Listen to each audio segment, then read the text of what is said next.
நம்ம சேனலில் வீடியோ போட்டோடனே உங்களுக்கு மெசேஜ் வரணும் அப்படின்னு நீங்கள் நினச்சிங்கன்னா ரைட் சைடில் இருக்கிற ரெட் கலர் சப்ஸ்கிரைப் பட்டனை ப்ரெஸ் பண்ணிக்கோங்க. அப்படியே பக்கத்தில் ஒரு பெல் சிம்பிள் வரும், அதே கிளிக் பண்ணிட்டீங்கன்னா உங்களுக்கு மெசேஜ் தவறாமல் வரும். சரி, வாங்க வீடியோக்குள்ளே போகலாம். ஒரு அழகான கிராமம். அந்த கிராமத்துல முருகன் அப்படின்ற ஒரு பையன் ஒருத்தன் இருக்கான். அந்த பையன் வந்து பாத்தீங்கன்னா 15 வயசு, 10வது படிச்சுக்கிட்டு இருக்கான். அவனுடைய அப்பா சின்ன வயசுலயே குடிப்பழக்கத்தால இறந்து போயிடுறாரு. அவனுடைய அம்மா ரொம்பவும் கஷ்டப்பட்டு இவனை எப்படியாவது படிச்சு நல்ல நிலைமைக்கு ஆளாக்கணும் அப்படின்னு சொல்லிட்டு கனவோட இருக்கிறாங்க. ஆனா அவனுடைய வாழ்க்கையில அப்படி ஒரு சோகம் நிகழ்ன்னு அவன் கொஞ்சம் கூட எதிர்பார்த்திருக்க மாட்டான். ஏன்னா அவனுடைய அம்மாவும் நோய்வாய்ப்பட்டு திடீர்னு இறந்து போயிடுறாங்க. அதனால வரைக்கும் அவனுடைய சொந்தக்காரங்க எல்லாம் கூட இருந்தாங்க. என்னைக்கு அவங்க அம்மா இறந்தாங்களோ அப்பவே அந்த பையனை நாம ஏன்டா தூக்கிட்டு போய் வளர்க்கணும் அப்படின்னு சொல்லிட்டு அந்த பையனை தன்னந்தனியை தவிக்க விட்டுறாங்க. இதுக்கப்புறம் அவன் அவங்க அம்மாவோட இறுதி சடங்கு முடிச்சதுக்கு அப்புறம் நம்மளை யாராவது பாத்துக்க மாட்டாங்களா அப்படின்னு சொல்லிட்டு அவன் ஏக்கத்தோட காத்துக்கிட்டு இருக்கான். ஆனா அந்த ஊர் மக்கள் அவனை யாருமே சிண்டவே இல்லை. எல்லாருமே சேர்ந்து அவனை வெறுத்து ஒதுக்குறாங்க. அவனுக்குன்னு சொல்லி பச்சை தண்ணி கூட யாரும் கொடுக்க விரும்பவே இல்லை. ஏன்டா நம்ம இப்படி இந்த மாதிரி வாழ்க்கையில வந்து இந்த மாதிரி ஒரு நிலைமைக்கு ஆளானோம் அப்படின்னு சொல்லிட்டு தன்னுடைய வாழ்க்கையை நினைச்சு அவன் ரொம்பவே வேதனைப்படுறான். இதுக்கப்புறம் இந்த ஊர்ல இருந்தோம் அப்படின்னா நாம உண்மையிலுமே மனுஷனே கிடையாது, இந்த ஊர் மக்கள் நமக்கு எதுவும் செய்ய மாட்டாங்க அப்படின்றத நினைச்சு வருந்தி அவன் சிட்டிக்கு போலாம் அப்படின்னு சொல்லிட்டு ஒரு முடிவு எடுக்கிறான். அவன் நேரா சென்னைக்கு வரான். வந்ததுக்கு அப்புறம் ரயில்வே ஸ்டேஷன்ல இறங்கி தன்னுடைய வேலையை ஆரம்பிக்கிறான். அதாவது யாருக்கிட்டையாவது ஏதாவது வேலை கேட்போம் அப்படின்னு சொல்லிட்டு தட்டு தடுமாறி ஒரு ஹோட்டல் பக்கமா போறான். அங்க அவனுக்கு சரியான பசி. என்னடா பண்றது அப்படின்னு சொல்லிட்டு அவன் பிச்சை மட்டும் எடுத்துடக்கூடாதுன்னு சொல்லிட்டு ஒரு வைராக்கியத்தோட இருக்கிறான்.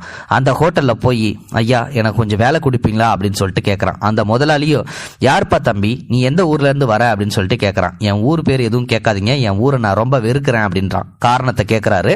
அந்த காரணத்தை எல்லாத்தையும் சொல்றான். எங்க அப்பா சின்ன வயசுலயே குடிப்பழக்கத்தால இறந்து போயிட்டாருங்க ஐயா. எங்க அம்மா தான் என்ன சின்ன வயசுல இருந்து வளர்த்துக்கிட்டு இருந்தாங்க. அப்போ நான் 10வது படிச்சுக்கிட்டு இருந்தேன். எங்க அம்மா திடீர்னு நோய் வாய்ப்பட்டு இறந்து போயிட்டாங்க. அதுக்கப்புறம் அந்த ஊர்ல என்னை யாருமே கண்டுக்கவே இல்லை. என் சொந்தக்காரங்க கூட என்ன வெறுத்து ஒதுக்குனாங்க.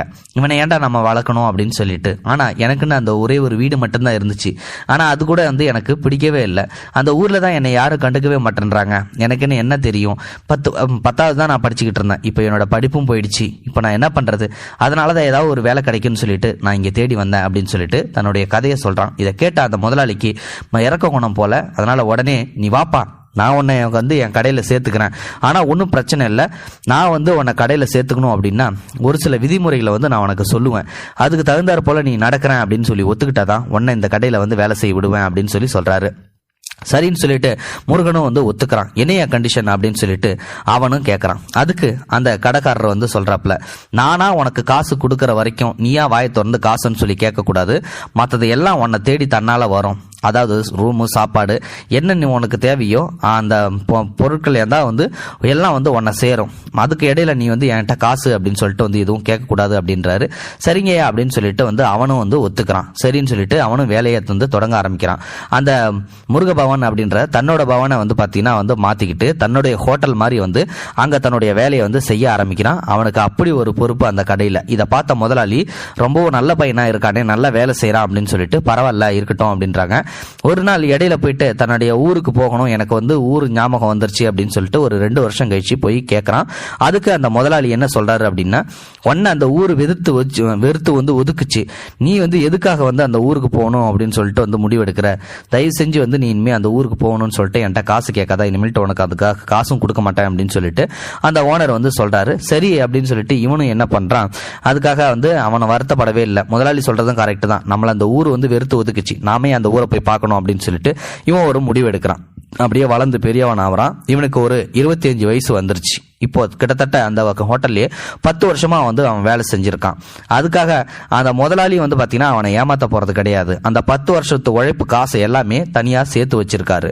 இவன் என்னைக்கு வந்து ஒரு நல்ல நிலைமைக்கு வரானோ அன்னைக்கு அவன்கிட்ட அந்த காசை ஒப்படைக்கணும்னு சொல்லிட்டு அவனுக்கு தெரியாமலே வந்து அந்த காசை வந்து பதனம் கட்டி வச்சிருக்காரு. இப்போ அடுத்து என்ன நடக்குது அப்படின்றதுதான் ஒரு மிகப்பெரிய ட்விஸ்டே. அடுத்து அவன் கல்யாண வயசு வந்துருச்சு இல்லையா, கல்யாணம் பண்ணிக்கணும் அப்படின்னு சொல்லிட்டு அவன் ஆசைப்படுறான். அதுக்காக என்ன பண்றான் அப்படின்னா, அவன் நேரா தன்னுடைய முதலாளி கிட்ட போயிட்டு அந்த விஷயத்த போய் சொல்லாம தன்னுடைய கடையில வேலை செய்யறாங்க பாத்தீங்களா அந்த ஃப்ரெண்ட்ஸுங்க, அவங்களோட சேர்ந்துக்கிட்டு கல்யாண பொண்ணை பாக்குறது, அதுக்கப்புறம் போயிட்டு தேடுறது, பொண்ணு தேடுறது அப்படின்னு சொல்லிட்டு இந்த வேலையில கொஞ்சம் இறங்குறான். அதாவது அங்கே போகும்போது அவனுக்கு வந்து யாருமே பொண்ணு கொடுக்க விரும்பல. ஏன்னா ஹோட்டலில் வேலை செய்கிறான் அப்படின்னு சொல்லிட்டு வந்து பொண்ணு தர வந்து மறுக்கிறாங்க. இப்போ அடுத்து வந்து பார்த்தீங்கன்னா இதெல்லாம் முதலாளி வந்து பார்த்துக்கிட்டே தான் இருக்காரு. ஆனால் அவங்ககிட்ட வந்து எதையும் கேட்கவே இல்லை.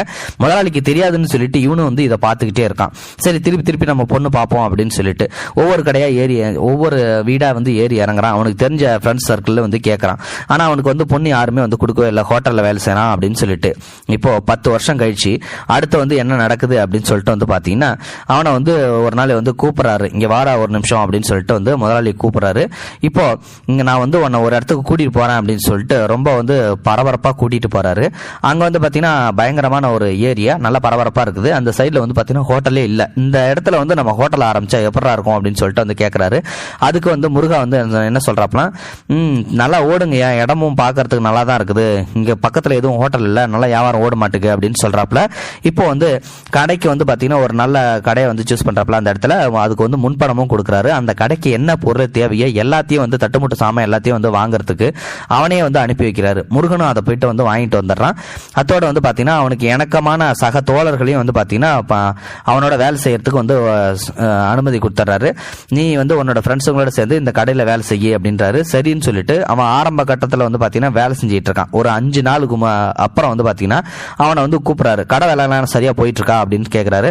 ஐயா சரியா போயிட்டு இருக்கீங்க அப்படின்னு சொல்லிட்டு முருகனும் சொல்றான். அதுக்கப்புறம் கடை சாவியை எடுத்து அவங்ககிட்டே வந்து கொடுக்குறாரு. கொடுத்துட்டு இனிமே இந்த கடைக்கு நீ தாண்டா சொந்தக்காரன் அப்படின்னு சொல்லி சொல்றாரு. உடனே வந்து இது இவனுக்கு ரொம்ப ஷாக் ஆகுது. முதலாளி என்ன இது இப்படி சொல்றீங்க திடீர்னு அப்படின்றான். என்ன சொல்றீங்க அப்படிங்கும்போது, டேய் இந்த பணம் வந்து முழுசா உன்னோட பணம் தான். நீ இந்த 10 வருஷத்துல சம்பாதித்த பத்தியா, அந்த சம்பாத்தியத்தில் வந்து போட்ட காசு எல்லாமே வந்து இதில் இருக்குது. அதில் வந்து உனக்கும் வந்து பங்கு இருக்குது. அதனால நீ வந்து இந்த கடையை முழுசாக வந்து ஏற்றுக்க அப்படின்னு சொல்லிட்டு வந்து சொல்லவே, அதுக்கான கொஞ்சம் சன்மானம் அப்படின்னு நினச்சிக்க, உனக்கு வந்து இந்த முதலாளி கொடுக்குற சன்மானம் அப்படின்னு சொல்லிட்டு. அப்போ வந்து என்ன சொல்கிறாரு அப்படின்னா, இந்த கடையை வந்து நீ திறப்பு விழா வந்து நடத்து. இப்போ அடுத்து வந்து எல்லாத்தையும் கூப்பிட்டு உபசரி. அதுவும் யாரை தெரியுமா, உன்னோட சொந்தக்காரங்க, உன்னோட ஊர்க்காரங்க அப்படின்னு சொல்லிட்டு வந்து சொல்கிறாங்க. மற்றபடி நீ நினச்சதை எல்லாமே நடக்கும்டா அப்படின்றாரு. அதாவது வந்து அந்த கல்யாணம் அப்படியே வந்து பார்த்தீங்கன்னா கடை திறப்பு விழாவை மிக பிரம்மாண்டமாக வந்து அவன் ரெடி பண்ணுறான். சாப்பாடு போடாமல் அவனை விரட்டி அடித்த அந்த உறவினர்கள், அவனுக்கு வந்து அவனோட அருமை தெரியாமல் அவனை குத்தம் சொன்ன அந்த ஊருக்காரங்க எல்லாருமே வந்து பார்த்தீங்கன்னா அந்த இடத்துக்கு நேராக வர்றாங்க.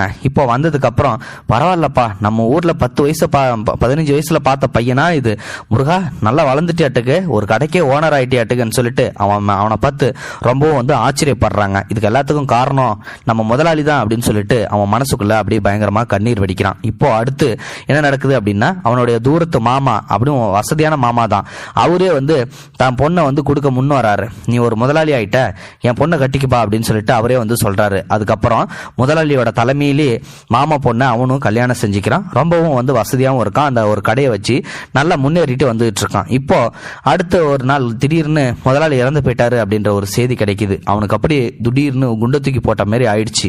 அங்கதான் இன்னொரு மிகப்பெரிய ட்விஸ்ட்டை வச்சிருக்காரு. அதாவது தான் வேலை செஞ்சான் பாத்தீங்களா அந்த ஸ்டார்டிங் அந்த கடையை இவனுக்கே வந்து சொந்தம் அப்படின்னு சொல்லிட்டு எழுதி வச்சிருக்காரு. தான் பெத்த பிள்ளைக்கு கூட வந்து அந்த கடையை கொடுக்கல, மற்ற கடையை வந்து கொடுத்திருக்காரு. அதாவது அந்த அவருக்கு 5 கடை இருக்குது. ஆனா இவன் வேலை செஞ்ச அந்த கடையை மட்டும் அவனுக்கு சொந்தமா வந்து கொடுத்திருக்காரு. அது இல்லாம இவனுக்குன்னு தனியா வச்சு கொடுத்த கடையும் இருக்குது. ஸோ இப்போ வந்து முதலாளியை நினைச்சு அவன் ரொம்ப பெருமைப்படுறான். அந்த அவருடைய இறுதிச் சடங்குல அவன் இப்போ நடந்து போயிட்டு இருக்கான். அந்த நேரம் அவர் சொன்ன அந்த ஒரு தாரக மந்திரம் அவனுக்கு இன்னும் காதுல ஒலிச்சுக்கிட்டே இருக்குது. அதை தான் இன்னைக்கு வரை அவன் கடைப்பிடிச்சிட்டு வந்துட்டு இருக்கான். அது என்ன அப்படின்னா, உனக்காக மட்டும் வாழாதே, உன்னை நம்பி இருக்கும் அனைவரையும் வாழ வைக்க வேண்டும் என்றதை இன்று வரை நான் கடைபிடித்து வருகின்றேன். அவரது இறுதி ஊர்வலத்தில் கலந்து கொண்ட உறவினர்களை காட்டிலும் அவரால் வளர்த்து உருவாக்கப்பட்ட மனிதர்களின் அழுகையே அதிகமாக இருந்தது, என்னையும் சேர்த்து. சில மனிதர்களின் சாதனைகள் வெளியில் தெரிவதில்லை, ஆனால் அவர்களுடைய இறுதி ஊர்வலத்தில் தெரியும் என்ற உண்மை உணர்ந்து கொண்டேன் இன்று எனது முதலாளி இறுதி ஊர்வலத்தில் அப்படின்னு சொல்லிட்டு அவன் ஒரு தன்னுடைய ஃபேஸ்புக் பதிவிலே வந்து போட்டிருக்கான். இது உண்மையுமே நடந்த சம்பவம் அப்படின்னு சொல்லிட்டு வந்து அவனும் சொல்லியிருக்கான். ஸோ உண்மையாக நடந்ததா இல்லையான்னு சொல்லிட்டு தெரியல. ஆனால் கேட்கறதுக்கு நம்மளுடைய மனதையே வந்து வருடுற மாதிரி இருக்குது. உண்மையிலுமே வந்து இது வேற லெவல் இன்ஸ்பைரிங் ஸ்டோரி தான். ஸோ அதாவது வந்து பார்த்தீங்கன்னா அந்த மனுஷன், அந்த முதலாளி இருக்கார் பார்த்தீங்களா, அவர் பார்க்கறதுக்கு சைலண்டாக இருக்காரு. ஆனால் அவருடைய இறுதி ஊர்வலத்தில் கலந்துக்கிட்டவங்க எல்லாருமே அவரால் பயனடைஞ்சவங்க அப்படின்னு சொல்லி சொல்கிறாங்க. சில மனிதர்கள் வந்து பார்த்தீங்கன்னா வாழ்கிற வரைக்கும் எந்த ஒரு விஷயமும் வெளியிலே தெரியாது. ஆனால் அவர் அன்னைக்கு சாகுறாரு அப்படின்னு தெரிஞ்சா அவரால் நன்மை அடைஞ்ச அத்தனை பேரும் வருவாங்க. அப்போதான் அவருடைய நன்மை எவ்வளவு பேருக்கு செஞ்சிருக்காரு அப்படின்ற உண்மை தெரிய வரும் அப்படின்றது இந்த கதையின் மூலமா சொல்ல விரும்புறது. ஸோ நீங்களும் வந்து பார்த்தீங்கன்னா இனிமேல்ட்டு அந்த கதையிலேருந்து சொன்னதை புரிஞ்சிருப்பீங்கன்னு நினைக்கிறேன். மற்றவங்களுக்கு உதவி செய்யணும் அப்படின்றத ஒரு குறிக்கோளாக வைங்க. இந்த வீடியோ பிடிச்சிருந்தா லைக் பண்ணுங்க, உங்கள் ஃப்ரெண்ட்ஸ்களுக்கு ஷேர் பண்ணுங்க, கூடவே நம்ம சேனலையும் சப்ஸ்கிரைப் பண்ணுங்க. தேங்க்யூ ஃபார் வாட்சிங். இது போன்ற செய்திகளை உடனுக்குடன் நீங்கள் தெரிந்து கொள்ள மறக்காமல் எங்களுடைய சேனலை சப்ஸ்கிரைப் செய்யவும், கூடவே பக்கத்தில் வரும் பெல் ஐக்கானையும் கிளிக் செய்யவும்.